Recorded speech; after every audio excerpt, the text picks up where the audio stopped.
की 29 जून के daily current affairs की मैगजीन है। तो चलिए हम आज की फर्स्ट न्यूज़ स्टार्ट करते हैं। That is the agri food companies efforts to become carbon neutral uneven sales report. तो गाइस ये जो हमारी न्यूज़ है इकोनॉमी के अंडर मतलब इसमें कवर होगी एग्रीकल्चर सेक्शन में। अभी की एक रिपोर्ट आई है जिसका टाइटल था इन्वेस्टिंग इन कार्बन न्यूट्रलिटी। मतलब कि हमें क्या करना है, ऐसे प्रोडक्ट्स में इन्वेस्ट करना है जो दैट वो कार्बन न्यूट्रल हो। ठीक है, मतलब कि देखो कार्बन न्यूट्रल का मतलब यही नहीं कि वो बिल्कुल भी मतलब कार्बन डाइऑक्साइड एमिट ना करें या ग्रीन हाउस गैस एमिशंस ही ना आए। ठीक है, कार्बन न्यूट्रल का मतलब क्या होता है, वो जितना अगर प्रोड्यूस कर रहे हैं तो कुछ ऐसे एफर्ट्स करें कि उसको एब्जॉर्ब भी कर लें। ठीक है, मतलब जितना आपने प्लस किया उसको माइनस भी कर लो। ठीक है, इट मीन्स होता है कार्बन न्यूट्रलिटी। फाइन, तो रिपोर्ट का टाइटल है investing in carbon neutrality utopia और द न्यू ग्रीन वेव। और ये जो रिपोर्ट आई है वो UN food and agriculture organization के द्वारा और साथ में European bank for reconstruction development के द्वारा है, जिसमें ये बताया है कि एग्री फूड मतलब जो हमारा एग्रीकल्चर जो सेक्टर है वो किस हिसाब से क्या टेक्नोलॉजीज अडॉप्ट कर रहा है सो दैट एग्रीकल्चर से जो एमिशंस आती हैं या फिर जो कार्बन आ रहा है उसको हम डीकार्बनाइज कर सकें अपने एग्री सेक्टर को। ठीक है, तो नेट जीरो कार्बन एमिशंस को अचीव कर सकते हैं जब जो एंथ्रोपोजेनिक, मैंने अभी आपको बताया कि न्यूट्रल का मतलब क्या होता है या नेट जीरो का मतलब क्या होता है, जब जो भी हम एमिशंस जो भी हम प्रोड्यूस कर रहे हैं हम उसको एब्जॉर्ब भी इक्वली कर सकें, आइदर बाय एफोरेस्टेशन और बाय मतलब कि जितना भी हम ओशंस को थोड़ा ज़्यादा बढ़ा सकें, है ना, मतलब पूरा अपना क्लाइमेट को अच्छा रखें। ठीक है, net zero carbon emissions are achieved when anthropogenic, anthropogenic मतलब जो ह्यूमन मेड है, carbon emissions are balanced globally by anthropogenic CO2 removals over a specified period. ठीक है, मतलब उतनी चीज़ें भी उगा लो सो दैट CO2 उतना एब्जॉर्ब हो जाए। ठीक है, नेट जीरो CO2 एमिशंस को कार्बन न्यूट्रलिटी भी बोलते हैं। ठीक है, ग्लोबल जो एग्री फूड सिस्टम है उस वो क्लाइमेट चेंज उसकी वजह से क्लाइमेट चेंज हो भी रहा है और वो खुद विक्टिम भी है। ठीक है, मतलब जैसे ह्यूमंस की वजह से हमारी वजह से क्लाइमेट चेंज हो भी रहा है और उसी के हम भी विक्टिम है क्योंकि डिजीज आ रही है तो हमें ही भुगतना पड़ रहा है। ठीक है, कोज क्या है, एग्री फूड की वजह से नियर अबाउट जो ग्रीन हाउस गैस एमिशंस का कंट्रीब्यूट 21 to 37% करता है। विक्टिम कैसे बन रहे हैं हम, टेम्परेचर राइज हो रहा है, रेनफॉल का पैटर्न चेंज हो रहा है, सप्लाई चेन डिस्ट्रप्शन हो रहा है, फूड की प्रोडक्शन इंपैक्ट हो रही है, मतलब प्रोडक्टिविटी कम हो रही है, यील्ड कम हो रही है। ठीक है, और जो हमारे एफर्ट्स हैं टू एंड हंगर, जो हमारा सस्टेनेबल डेवलपमेंट गोल 2 है वो भी हम ख़त्म कर मतलब कि अचीव करने में कहीं ना कहीं मतलब कि उतना अभी हम समर्थ नहीं है। ठीक है, तो रिपोर्ट ने 5 एक्शन एरियाज को आइडेंटिफाई करा है सो दैट हम किस तरह से अपने ट्रांजिशन ला सके so that agri food system को और ज़्यादा हम ग्रीनर बना सकें। ठीक है, तो इसमें यही बोला है कि सबसे पहले हमें क्या करना है, स्ट्रेटेजिकली काम करना है कार्बन न्यूट्रलिटी को लेके। इसमें गवर्नमेंट क्या करेगी, कुछ डीकार्बोनाइजिंग पॉलिसीज़ को डेवलप करेगी और स्ट्रेटेजीज़ को लाइक नेशनली डिटरमिन कॉन्ट्रीब्यूशन। इसके अलावा हम अपने कुछ और मेथड्स को इम्प्रूव करेंगे, स्टैंडर्डाइज करेंगे। ठीक है, सो दैट कार्बन अकाउंटिंग के स्टैंडर्ड्स को हम लेके चलेंगे। इसके अलावा हम अपना गवर्नेंस मैकेनिज्म को प्रमोट करेंगे। ठीक है, लो कार्बन इन्वेस्टमेंट किस तरह से प्राइवेट सेक्टर आ सकता है उसको गाइड करेंगे। इसके अलावा हम क्या करेंगे, कुछ कंपनीज को डायरेक्टली सपोर्ट करेंगे, फार्मर्स को भी सपोर्ट करेंगे कि कुछ डीकार्बनाइज स्कीम्स को आप अडॉप्ट करो। इसके अलावा हम कार्बन न्यूट्रलिटी पे लोगों को एजुकेट करेंगे, कम्युनिकेट करेंगे। ठीक है, तो आप देख सकते हो कि नेट जीरो कार्बन एमिशंस क्या होता है, आपको ऑलरेडी बता चुकी हूँ कि इसको आपको बैलेंस करना होता है। नेट जीरो एमिशंस मतलब कि getting to zero GHG through the reduction in one's own emission related activities while removing additional greenhouse gas emission from the atmosphere to make up any shortfalls। ठीक है, तो अभी देख सकते हो क्लाइमेट न्यूट्रलिटी कैसे होता है। ठीक है, रिडक्शन करना ग्रीन हाउस एमिशंस का to the point of zero while eliminating all other negative environmental impact that an organization may cause। Fine, next news बढ़ते हैं हम अपनी। What G7 agreed on Russia sanctions energy and food security। ठीक है, अभी क्या है, G7 का समिट चल रहा था, उसका फाइनल डे पे G7 जो कंट्रीज़ हैं उन्होंने कुछ आउटकम्स पे एग्री किया है। सबसे पहले रशिया सैंक्शन, देखो क्योंकि रशिया यूक्रेन वॉर हुआ था जिसमें रशिया ने काफ़ी तबाही मचाई यूक्रेन में, तो रशिया पे काफ़ी सैंक्शंस लगाए गए थे। ठीक है, तो इसमें कुछ मेजर्स एक्सप्लोर किया है जिसके अंदर ये देखा गया है कि किस तरह से रशिया को प्रिवेंट किया जाए from profiting from its war of aggression including ban on transport Russian oiled sold above a certain price cap. इसके अलावा ये बोला गया है कि किस तरह से रशिया से जो न्यूक्लियर रिलेटेड गुड्स आते हैं उनके पे जो लोग जो कंट्रीज़ रिलाई हैं उसको रिड्यूस किया जाए। इसके अलावा कंसीडर करेंगे कॉम्प्रिहेंसिव प्रोहिबिशन, मतलब कि रशिया के थ्रू जो भी ट्रांसपोर्ट हो रहा है रशिया सीबोर्न क्रूड ऑयल का या पेट्रोलियम प्रोडक्ट्स का, उस सर्विसेज पे भी प्रोहिबिट करेंगे। ठीक है, तो ये बताया रशिया पे काफ़ी ज़्यादा सेंक्शन लगाए गए हैं। मतलब रशिया अगर वॉर के बाद भी प्रॉफिट लेना चाह रहा है रशिया ऑयल बेच के, तो उस पर भी बैन लगाया जा रहा है उसके ट्रांसपोर्ट। नेक्स्ट है फूड सिक्योरिटी को लेके क्या हुआ है, एडिशनल $4.5 बिलियन को कमिट किया गया है, जिसके अंदर हम क्या करेंगे, हंगर और माल न्यूट्रिशन जो भी कंट्रीज़ फेस कर रही हैं उनको हम कम करेंगे। इसके अलावा फूड एंड एग्रीकल्चर मार्केट को ओपन रखने के लिए कमिटमेंट दिया गया है। एनर्जी सेक्टर में यही लिखा हुआ है कि हम ऐसे मेजर्स लेंगे सो दैट हम जो प्राइस बढ़ते हैं एनर्जी के उसको रिड्यूस करेंगे and prevent effects to economies and societies globally. इसके अलावा हम जो कंट्री एनर्जी सेक्टर मतलब जो भी ऑयल प्रोड्यूस करती हैं, जो एनर्जी प्रोड्यूस कर रही हैं, उन कंट्रीज़ को एनकरेज करेंगे कि और अपनी प्रोडक्शन को इंक्रीज़ करो to decrease tension in the energy market. इसके अलावा हम क्या करेंगे, डीकार्बोनाइज पावर सेक्टर को और ज़्यादा कमिट कर रहे हैं कि वो 2035 तक और ज़्यादा डोमिनेट हो। ठीक है, G7 क्लाइमेट क्लब में इसके अलावा एक क्लाइमेट क्लब को एस्टेब्लिश किया गया है जो इफेक्टिव इंप्लीमेंट करेगा पेरिस एग्रीमेंट को। आई होप आपको पेरिस एग्रीमेंट पता होगा कि अपने जो हमारा टेम्परेचर उसको 1.5 से 2 डिग्री सेल्सियस तक नहीं बढ़ने देना है। ठीक है, इसके अलावा हमें स्ट्रॉन्ग कमिटमेंट उन्होंने रिन्यू किया कि किस तरह से हम $100 बिलियन क्लाइमेट फाइनेंस में डिलीवर करेंगे as soon as possible and through to 2025। ठीक है, नेक्स्ट न्यूज़ है internet shutdowns, UN report details dramatic impact on people's lives and human rights. ठीक है, तो हमने पहले भी पढ़ा, ये जो न्यूज़ है गवर्नेंस के अंदर कवर होगी।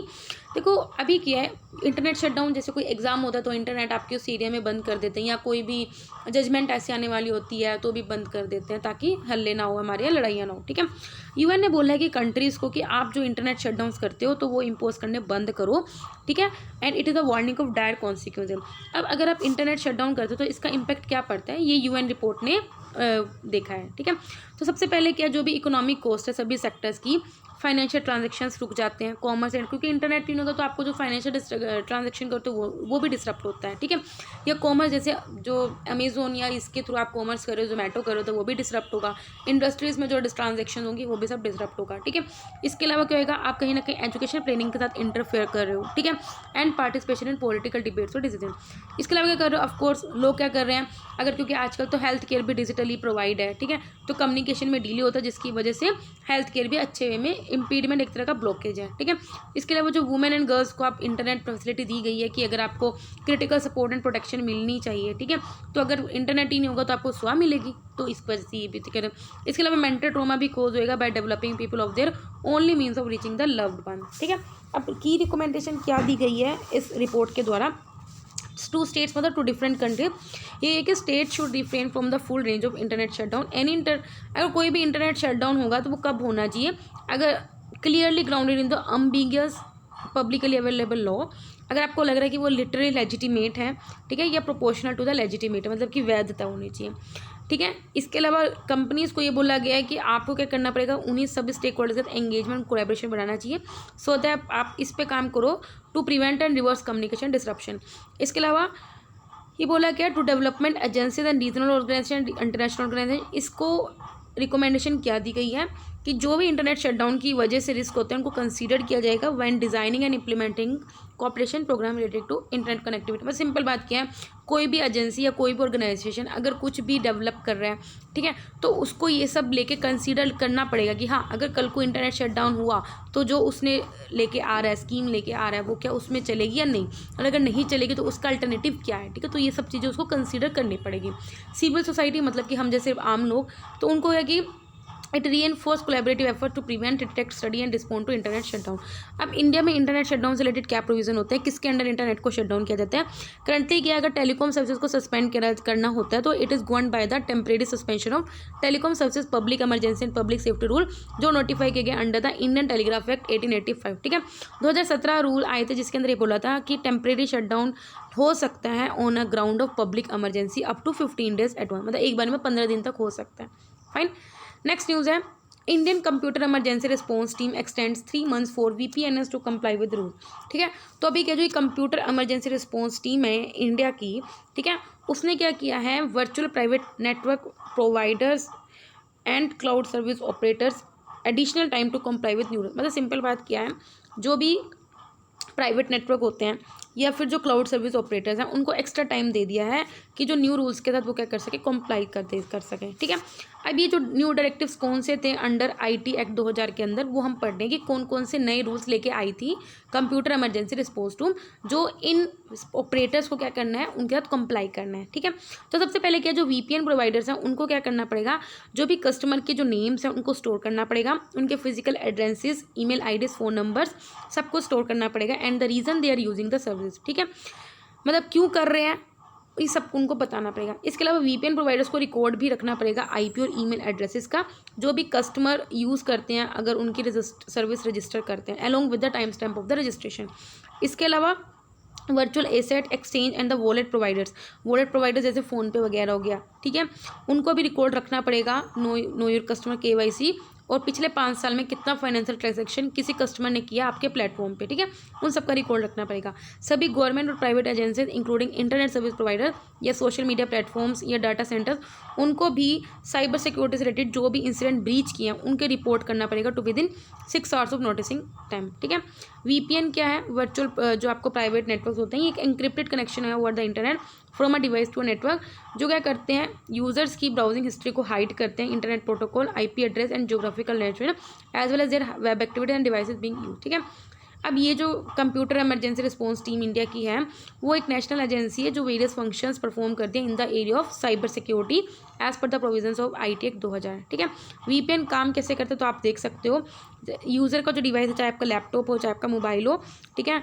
वो VPN के क्लाइंट के साथ जुड़ता है, फिर वो इंटरनेट प्रोवाइड करता है। एंक्रिप्टेड मतलब आप जो भी इंफॉर्मेशन कर रहे हो वो बिल्कुल प्राइवेट है, कोई उसको पढ़ नहीं सकता, ठीक है, सेफ़ है। ठीक है, VPN सर्वर के पास जाती है और फिर इंटरनेट के थ्रू जाती है। ठीक है, VPN नहीं होगा तो उसमें क्या होगा, सीधा क्लाइंट नहीं होगा बीच में, जिसकी वजह से आपकी इन्फॉर्मेशन एंक्रिप्टेड नहीं रहेगी, मतलब वो थ्रेट है उसको कि वो फैल सकती है। ठीक है, सीधा इंटरनेट सर्विस प्रोवाइडर के पास जाता है जो आपको इंटरनेट प्रोवाइड करे और फिर इंटरनेट आप यूज़ करते हो। ठीक है, नेक्स्ट न्यूज़ है, India and UAE vow to depend strategic partnership. ठीक है, तो इंटरनेशनल रिलेशंस में कवर होगी। अभी क्या, इंडिया के जो PM और UAE में गई हैं, तो दोनों कंट्रीज़ ने रिव्यूड करे कि उनके जॉइंट विजन स्टेटमेंट की क्या प्रोग्रेस है, जो कि फरवरी 2022 की वर्चुअल समिट में उन्होंने जॉइंट विजन स्टेटमेंट को अडॉप्ट किया था। जॉइंट विजन स्टेटमेंट का एम क्या था कि हमें क्या करना है, जो अपनी कॉम्प्रिहेंसिव स्ट्रेटेजिक पार्टनरशिप थी उसको स्ट्रेंथन करना है, और हमने ये देखा था किस तरह से हम डिफेंस और सिक्योरिटी के एरिया में कोऑपरेट कर सकते हैं और ट्रेड एंड इन्वेस्टमेंट में। अब इंडिया और UAE के रिलेशंस क्या हम पढ़ लेते हैं, वेरी इंपॉर्टेंट। ट्रेड के इंडिया और UAE की जो कॉम्प्रिहेंसिव इकोनॉमिक पार्टनरशिप एग्रीमेंट है वो साइन हुआ था 1 मई 2022 से, और वो ड्यूरिंग द वर्चुअल समिट। ठीक है, इसके अलावा देखो, अगर किसी भी कंट्री के साथ हमारा comprehensive economic partnership agreement sign हो जाता है तो इसका मतलब क्या, हम दोनों का बायलैटरल ट्रेड बढ़ेगा। गुड्स में वो नियर अबाउट $100 बिलियन हो चुका है और सर्विसेज में $15 बिलियन चल रहा है विद इन 5 ईयर। ठीक है, इससे हमारे इंडियन के एक्सपोर्टर्स को भी हेल्प मिलेगी कि वो वेस्ट एशियन कंट्रीज या अफ्रीका के थ्रू भी मतलब अपना एक्सपोर्ट कर सके थ्रू UAE। ठीक है, डिफेंस एंड सिक्योरिटी में जरा देख लेते हैं हमारा रिलेशन। हमारा ऑलरेडी पीस एंड सिक्योरिटी है, टू मैरीटाइम कोऑपरेशन है। ठीक है, थ्रू रेगुलर मिलिट्री एक्सरसाइज होते हैं जैसे डेजर्ट ईगल, तो आपको पता होना चाहिए डेजर्ट ईगल किसके साथ एक्सरसाइज होती है, हमारी इंडिया और UAE के साथ होती है। दोनों कंट्रीज़ ने जॉइंटली कमिटेड हैं कि वो एक्सट्रीमिज्म और टेररिज्म के अगेंस्ट फाइट करेंगे, including the cross border terrorism. इसके अलावा पीपल टू पीपल देखते हैं, UAE में आपको पता है इंडिया का बहुत ज़्यादा डायस्पोरा रहता है, 3.5 मिलियन लोग रहते हैं, और UAE से बहुत ज़्यादा रेमिटेंस भी आता है, नियर अबाउट $17.06 बिलियन 2019 में है। स्पेस में देखो तो इसरो ने ऑलरेडी UAE की पहली नैनो सैटेलाइट को लॉन्च किया गया जिसका नाम था नाइफ। फाइन, नेक्स्ट न्यूज़ है, India state led partners in the blue specific initiative to counter China. अभी क्या है, चाइना का जो, क्योंकि चाइना काफ़ी एग्रेसिव है ताकि पैसिफिक में अपना, इंडो पैसिफिक रीजन में अपना और ज़्यादा मतलब कि जमा सके अपने आप को, तो as a response to China's aggressive outreach to Pacific island, USA के साथ ऑस्ट्रेलिया, न्यूजीलैंड, UK और जापान ने अपना एक न्यू इनिशिएटिव स्टार्ट किया, that is the partners in the blue Pacific. I think हमने पढ़ा भी था कुछ दिन पहले। इससे पहले चाइना ने एक ड्राफ्ट एग्रीमेंट रिलीज़ किया था जिसका नाम था कॉमन डेवलपमेंट विजन, जिसमें उन्होंने बोला था कि चाइना ने बोला था कि वो अपने लॉ एनफोर्समेंट को एक्सपेंड करना चाहता है और पैसिफिक नेशंस के साथ कोऑपरेट करके। ठीक है, अभी आप देख रहे हैं कहीं ना कहीं क्या वो तिब्बत रीजन पे भी उसने अपना कब्जा जमा रखा है, जबकि तिब्बत अब बोलते हैं कि नहीं हम इंडिपेंडेंट कंट्री है, लेकिन वो मानता नहीं है चाइना। ठीक है, अब जरा हम ये पढ़ लेते हैं कि पार्टनर्स इन ब्लू पैसिफिक है कि 5 नेशन का इनफॉर्मल मैकेनिज्म है जिसमें वो पैसिफिक आइलैंड्स को सपोर्ट करते हैं और उनके साथ डिप्लोमेटिक और इकोनॉमिक डायंस बढ़ा रहे हैं। ठीक है, अब 5 कौन कौन से नेशन आपको पता ही चल गया होगा, USA, Australia, New Zealand, UK and Japan. ठीक है, इसका एम है कि पैसिफिक रीजन में हमने प्रोस्पेरिटी, रेजिलियंस और सिक्योरिटी को बढ़ाना है, पैसिफिक रीजनलिज्म को एनफोर्स कर रहे हैं। ठीक है, इनके एरिया ऑफ कोऑपरेशन कौन कौन से, climate crisis, connectivity, transportation, maritime security. अब इंडो पैसिफिक का इंपॉर्टेंस क्या है, सबसे पहले कि वर्ल्ड का जो लैंड एरिया है वो 44% यहीं पे है और 65% वर्ल्ड की पॉपुलेशन यहीं पे रहती है और 62% वर्ल्ड की जीडीपी यहाँ से होती है और 46% वर्ल्ड का जो मर्चेंडाइज स्टेट है वो भी यहीं से होता है। इसके अलावा यहाँ पे वर्ल्ड के मोस्ट पॉपुलर स्टेट है जैसे चाइना हो गया और इंडिया हो गया, ठीक है। इसके अलावा यूएसए ने बहुत ऑलरेडी इस रीजन में बैलेंस ऑफ पावर बना के रखा हुआ है with its hub and spoke system where America hub है, ठीक है, और अलग अलग एलिस के साथ वो क्या बना के रखता है, अपनी अच्छी दोस्ती बना के रखता है सो दैट उसको सिक्योरिटी मिली हुई है, ठीक है। अब हम बताते हैं छोटी छोटी न्यूज़ पे, that is the European commission. अभी क्या इंडिया के जो पीएम है वो यूरोपियन कमीशन के प्रेसिडेंट से मिले हैं on the silence of G7 summit. European commission का एक पॉलिटिकल इंडिपेंडेंट एग्जीक्यूटिव आर्म है, ये रिस्पॉन्सिबल है जो भी यूरोपियन लॉ रेड होते हैं उसके प्रपोजल्स देखती है और उन डिसीजन जो भी यूरोपियन पार्लियामेंट या काउंसिल ऑफ यूरोपियन जो भी डिसीजन लेती है उनको इंप्लीमेंट करती है, ठीक है। इसके अलावा यूरोपियन यूनियन के कुछ और इंस्टीट्यूशंस भी है जैसे यूरोपियन काउंसिल है जो क्या करती है, जो भी यूरोपियन यूनियन के अंदर जितनी भी कंट्रीज हैं उनकी जो गवर्नमेंट है उनके हेड्स को एक साथ लेके आती है एंड डिसाइड करती है what is the political direction of European union. European parliament European union की डायरेक्टली इलेक्टेड बॉडी है, ठीक है। नेक्स्ट है मेंस्ट्रुअल हाइजीन मैनेजमेंट। तो अभी क्या है, जो district administration of Gadkari Maharashtra उसने क्या किया है, एक इनिशिएटिव लिया है कि किस तरह से मेंस्ट्रुअल हाइजीन को मैनेज किया जाए। मेंस्ट्रुअल हाइजीन मैनेजमेंट का मतलब क्या है, सो दैट जो गर्ल चाइल्ड है उसको प्रोटेक्ट किया जाए वाइल उसकी डिग्निटी को सेफगार्ड करते हुए और उसको एक अपॉर्चुनिटी दी जाए to pursue her dreams toward achieving a gender balanced world, ठीक है। ये एक इंपॉर्टेंट कंपोनेंट है जो इंक्लूड है हमारे गवर्नमेंट के प्रोग्राम में भी, जो स्वच्छ भारत मिशन ग्रामीण के अंदर इसके अंदर फंड दिए जाते हैं so that menstrual hygiene management में भी अवेयरनेस लेके आ जाए, स्किल्स लेके आई जाए, फाइन। नेक्स्ट है going online as leaders program, that is a goal. अभी रिसेंटली क्या मिनिस्ट्री ऑफ ट्राइबल अफेयर्स ने सेकंड फेज स्टार्ट किया गोल प्रोग्राम का। गोल प्रोग्राम ज्वाइंट इनिशिएटिव है फेसबुक का साथ में मिनिस्ट्री ऑफ ट्राइबल अफेयर्स। तो कहीं ये इसलिए इंपॉर्टेंट हो जाता है क्योंकि आपसे पूछा जाएगा कि ये प्रोग्राम किसका इनिशिएटिव है, मिनिस्ट्री ऑफ ट्राइबल अफेयर्स किसके साथ, फेसबुक, अमेजोन, ये आपको 4 ऑप्शन दे देंगे और and you will confuse it, ठीक है। ये क्या करेगा, ट्राइबल यूथ को मेंटरशिप प्रोवाइड करेगा थ्रू डिजिटल मोड। इसके अंदर हम क्या करेंगे, 10 लाख जो ट्राइबल कम्युनिटी से यूथ हैं उनको अपस्किल करेंगे और उनके लिए अपॉर्चुनिटीज प्रोवाइड करेंगे सो दैट वो डिजिटल टेक्नोलॉजी को यूज़ कर सकें। इसके अलावा वो सेल्फ हेल्प ग्रुप्स के लिए प्लेटफॉर्म क्रिएट करेगा या जो भी फैमिलीज ट्राइफेड के साथ एसोसिएटेड है टू टेक उनके प्रोडक्ट्स को ग्लोबली लेके जाएगा, ठीक है। नेक्स्ट है साइबर सिक्योरिटी इंश्योरेंस। अभी क्या है, एक सर्वे है जो कि पॉलिसी बाजार के द्वारा किया गया है जिसमें बोला गया है there is a great market opportunity for new age insurance product जैसे साइबर इंश्योरेंस हो गया, specially tier 2 and tier 3 cities में।